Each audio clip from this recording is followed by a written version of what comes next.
A apresentação da banca, como defesa da monografia da Ana Paula dos Santos Pereira, com o tema da uso capião especial por abandono do lar conjugal. Ana Paula tem a palavra. Você tem 20 minutos para explanar as suas considerações.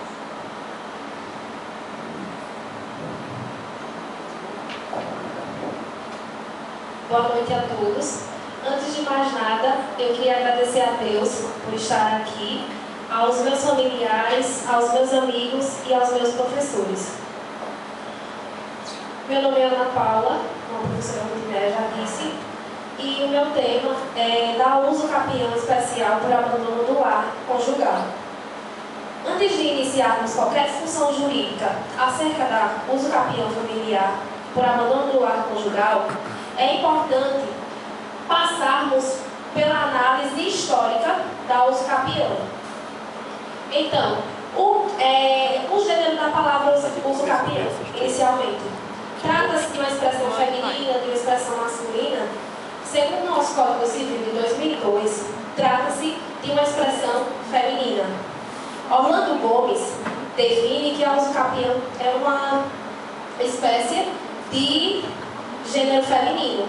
Já Silvio Venosa entende que tanto a expressão a uso capião quanto o uso capião são aceitas no nosso ordenamento jurídico. Mas o que seria o uso capião? A uso capião, ela deriva de duas palavras latinas, ou seja, uso capere, adquirido pelo uso. Mas ainda assim, o que é o uso capião? A uso capião é uma forma originária de aquisição da propriedade, que ela se dá a partir do preenchimento dos seus requisitos e pelo decurso do tempo. Então, para cada espécie de uso capião, há exigências específicas com relação à posse, o tempo e até a área. Os requisitos mais usuais da uso capião, que estão previstos no nosso ordenamento jurídico, são posse, o animus domini, o tempo e o objeto hábil. No nosso ordenamento jurídico, existem espécies, tanto móveis quanto imóveis. No presente trabalho, eu tratarei apenas dos bens imóveis. Os requisitos justificadores, como eu falei anteriormente, são posse mansa, pacífica, de forma ininterrupta. Aí existem a hipótese do justo e do injusto. Justo seria lícito e o injusto seria aquelas hipóteses em que ocorre violência, clandestinidade e a precariedade. Que antes o nosso ordenamento jurídico ele era taxativo em não aceitar as espécies do injusto. Hoje, a corrente mais moderna, a jurisprudência mais moderna, entende que quando ocorrer a inversão do injusto para o justo, a posse começará a contar e pode haver alteração. Isso para proteger o princípio constitucional da moradia. Como se vê, a uso capião do nosso ordenamento jurídico é um instrumento bastante importante. Está previsto como cláusula pétrea no artigo 5º. E o artigo 5º prevê que é garantido o direito de propriedade desde que ela tenha a função social. Esse é o requisito justificador da espécie. Essa forma, a destinação correta. Se é uma moradia, a destinação correta é a moradia de seus familiares. Então, o princípio social, ele vai defender isso. A moradia justa e digna, a moradia correta. O nosso Código Civil, agora eu vou falar do regramento. A uso capião está presente em várias legislações. A primeira delas é o Código Civil, a Constituição Federal, no artigo 193 ao 191, o Código de Processo Civil, bem como o Estatuto da Cidade. As espécies de uso capião. Quais são as espécies de uso capião existentes no nosso ordenamento jurídico? Teoricamente, são 9. A uso capião extraordinário, a uso capião ordinária, a uso capião rural, a uso capião urbana, a uso capião indígena. Há quem diga que existe a uso capião de bens públicos. mas o artigo 191, parágrafo único da Constituição Federal, ele é taxativo ao dizer que não há, no nosso ordenamento jurídico, a usucapião de bens públicos.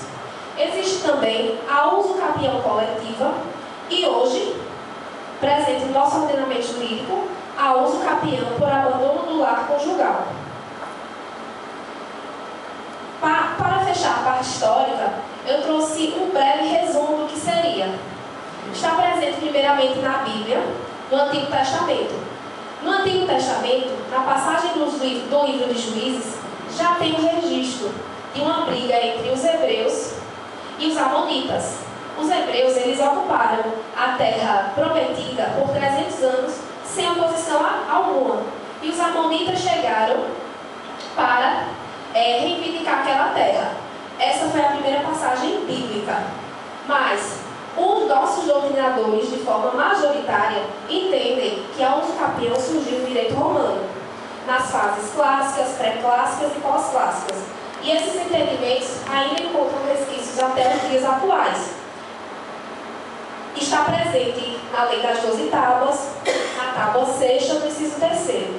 E no Brasil, a usucapião, ela foi tratada junto às ordenações manuelinas, filipinas e afonsinas.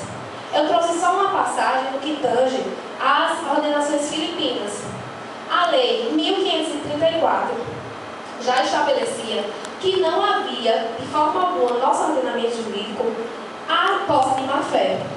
Todas essas posses de má-fé, elas eram peremptórias e denegatórias. Não poderia prescrever em tempo algum.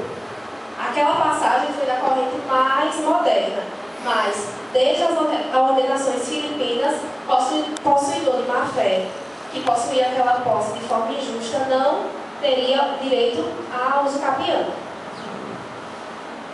Agora, adentraremos especificamente ao estudo da usucapião familiar.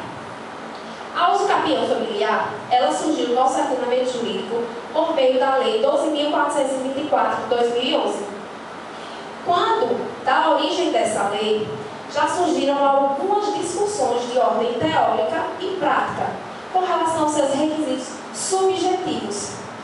A hipótese de incidência da lei é justamente o término do vínculo afetivo entre os cônjuges ou companheiros. Essa é a hipótese de incidência, desde que preencha todos os requisitos, qual seja abandono do lar, o lapso temporal de 2 anos, o requisito da metragem de 250 metros quadrados, enfim, alguns requisitos que eu vou falar posteriormente. Assim, por intermédio de um advogado, que se intentar essa ação, o autor terá o direito desde que preencha todos os requisitos. Então, a Lei 12.424 de 2011, ela surgiu da medida provisória 514 de 2010. A medida provisória 514 de 2010, ela não tratava da usucapião, ela tratava do programa Minha Casa Minha Vida. Na visão de Tula é um jornalista, ele disse que na Câmara dos Deputados, o deputado André Vargas propôs que as mulheres elas precisavam ser chefes de famílias. As mulheres que foram abandonadas, as mulheres de baixa renda, elas deveriam ter esse poder patrimonial. Se elas foram abandonadas, nada mais justo do que possuir, do que ser proprietária daquela casa. A visão do deputado foi colocar a mulher como chefe de família, uma questão que já foi ultrapassada pelo direito de família. Valdemir Moca foi o senador.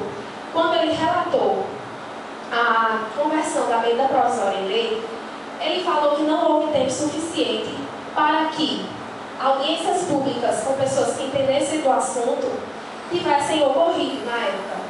Ele comenta que a subjetividade da lei vai trazer ao ordenamento jurídico muito prejuízo.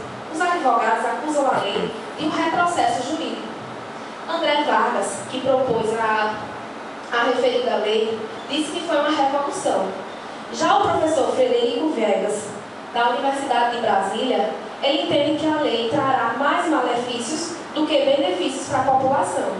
Ele entende que existem outros mecanismos capazes de afastar essa usucapião familiar. Existem outros mecanismos que podem garantir o direito ao lar. Por exemplo, o direito do uso por 10 a 20 anos. Os doutrinadores que eu trouxe para comentar a respeito da lei são 3.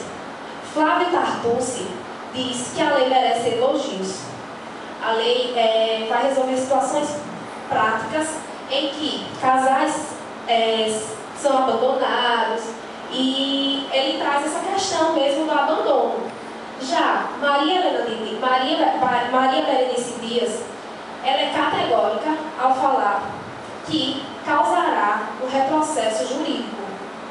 Já Eupídio Donizete, ele fala com essas palavras, que o legislador está fazendo leis abestalhadas, no sentido de mostrar para a população que está trabalhando.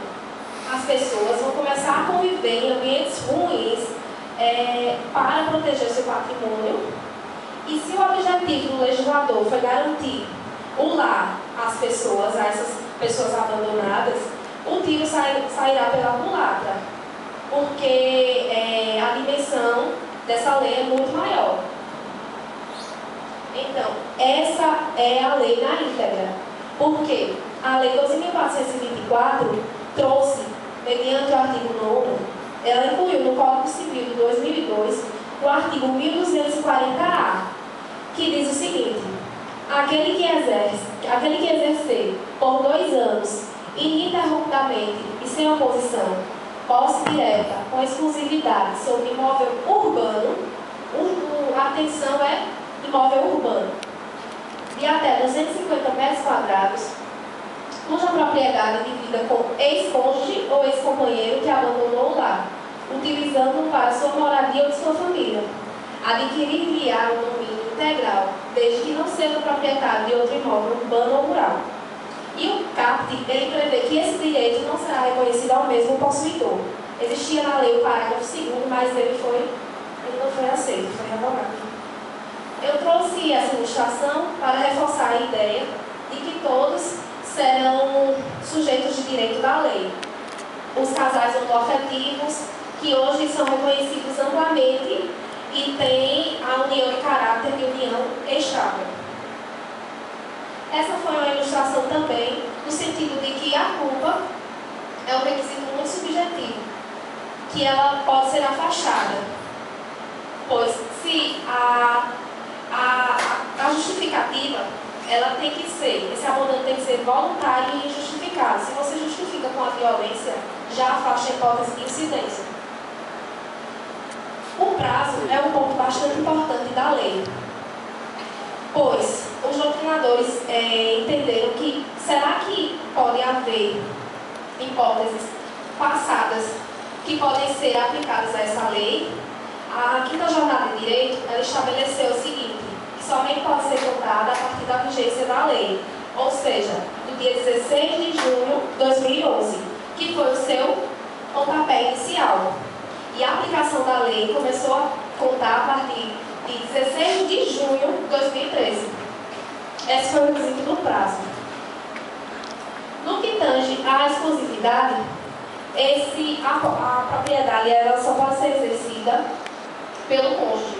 O cônjuge que foi abandonado, ele não pode conviver na mesma casa com outra pessoa. Ele pode ter um relacionamento sério, mas ele não pode conviver na mesma casa, que afasta a hipótese de incidência da lei. Eu trouxe essa ilustração no sentido de que o imóvel urbano de 250 metros quadrados e com atenção ao imóvel urbano, significa dizer que apenas as pessoas que moram na zona urbana elas são abandonadas